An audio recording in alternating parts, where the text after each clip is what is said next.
Homeopathic قسم کی opposition ہے، کوئی اس میں کوئی تحریک آ سکتی ہے اس اپوزیشن میں؟ یہ جو ایکٹیویٹی ہوئی ہے، دیکھیے جو اختر مینگل صاحب جدا ہو گئے ہیں، ہمارا تو خیال تھا کہ پی ٹی آئی کی حکومت کے لیے لازم یہ ہے کہ تمام بلوچوں کو راضی کریں، اس لیے کہ بلوچستان بہت بڑے مشکل سے دو چار ہے اور وہاں مسلسل ہندوستان کی طرف سے سازشوں کا سامنا ہے، تو ہونا تو چاہیے تھا کہ تمام بلوچوں کو راضی کرتے، اور ہم نے مشورہ بھی دیا تھا کہ جو باہر بلوچ ہیں ان کو بھی بلا لے، جو پہاڑوں میں ان کو بھی راضی کر لے اور ان کو بھی نظام کا حصہ بنا لے، لیکن جو ان کے ساتھ اتحادی تھے تو وہ بھی انہوں نے بگائے، اور یہ اس حکومت کی نااہلی ہے۔ اس لیے آخری رات کانے کے لا کر اور عشائیاں دے کر آپ کب تک نظام چلائیں گے؟ اور میں افسوس کا اظہار کرتا ہوں کہ اس بجٹ کے پاس ہونے سے قبل ایک وقت کے کانے پر لوگوں نے ووٹ دیا، لیکن اس کا اثر کیا نکلا؟ اس کا اثر آج بازاروں میں جا کر مہنگائی کی صورت میں نکلا۔ اس لیے عشائیوں کی بنیاد پر کوئی حکومت نہیں چلتی ہے۔ ہم چاہتے ہیں کہ جس طرح ڈاکٹر صاحب نے بھی کہا کہ الیکشن سے پہلے اصلاحات بھی ہو اور جو قانون موجود ہے اس پر عمل درآمد بھی ہو۔ سچی بات یہ ہے کہ اب تو سیاست اور الیکشن پیسے کا کھیل بن گیا ہے، نظریات نہیں رہے، کریکٹر نہیں رہا، کردار نہیں رہا، بس جس کے ساتھ پیسہ ہے وہ زندہ باد اور جس کے ساتھ نہیں ہے وہ روئیں یا صبر کریں۔ اچھا جی، کراچی اسٹاک ایکسچینج پر حملہ ہوا، اس میں کون ملوث ہے؟ یہ ذیشان بڑے عرصے بعد نظر آئے۔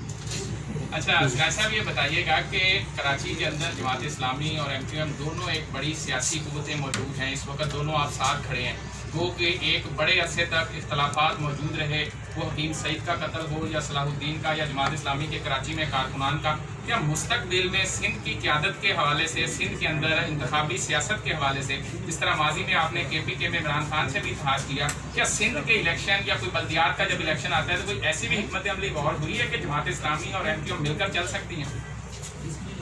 دیکھیے اب اگر مرکزی سطح پر اصلاحات ہو جاتے ہیں، الیکشن ریفارمز ہو جاتے ہیں، تو ریفارم، اصلاحات اور دانلی اور پیسے سے پاک الیکشن یہ ہم سب کی ضرورت ہے۔ باقی جہاں تک فاروق ستار صاحب نے آتی کہا کہ میں پاکستان کے ایک سینئر پولیٹیکل ورکر کی حیثیت سے، ایک ذمہ دار شہری کی حیثیت سے، ایک تجربہ کار سیاستدان کی حیثیت سے یہاں پر آئے ہیں،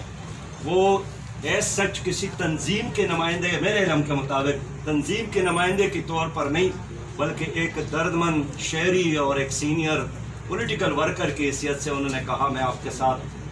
آج آیا ہوں، اور میں نے ویلکم کیا اور حوصلہ دیا۔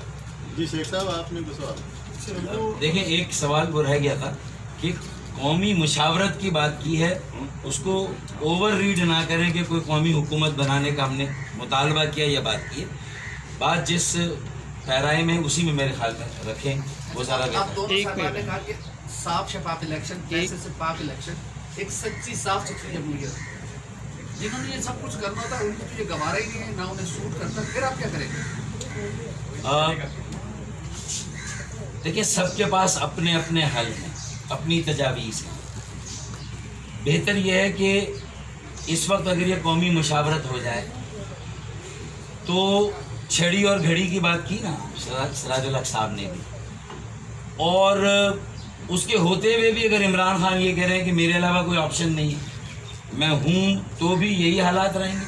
اور میں نہیں ہوں تو بھی یہی حالات رہیں گے، اس کا مطلب انہوں نے بھی اس تبدیلی کے نعرے اور دعوے سے وہ دستبردار ہو گئے، لیکن میرے خیال میں سراج الحق صاحب نہیں ہوئے، میں بھی نہیں ہوں، تو ہم قومی جرگہ یا قومی مشاورت کی بات اسی لیے کر رہے ہیں کہ وہاں بیٹھ کر بات کریں کہ ایک کہہ رہا ہے میرے علاوہ کوئی آپشن نہیں، دوسرا کہہ رہا ہے وفاق کو ٹیکس نہیں دیں گے، تیسرا یہ کہہ رہا ہے کہ مڈ ٹرم الیکشن ہو، تو قوم تو گھن چکر بنی ہوئی ہے نا، تیل کی قیمتیں کہاں سے کہاں پہنچ گئی، پوری دنیا میں کہاں ہے، اور ہم نے چند دنوں کا احسان کیا قوم پر کہ صرف تیل کی قیمتیں کم کی، لیکن نہ بجلی کی قیمتیں اس سے کم ہوئی، نہ اس سے کسی اور مصنوعات کی قیمتیں کم، حالانکہ تیل کی قیمتیں کم ہونے سے سب پر فرق ہوتا تھا، کچھ بھی نہیں ہوا۔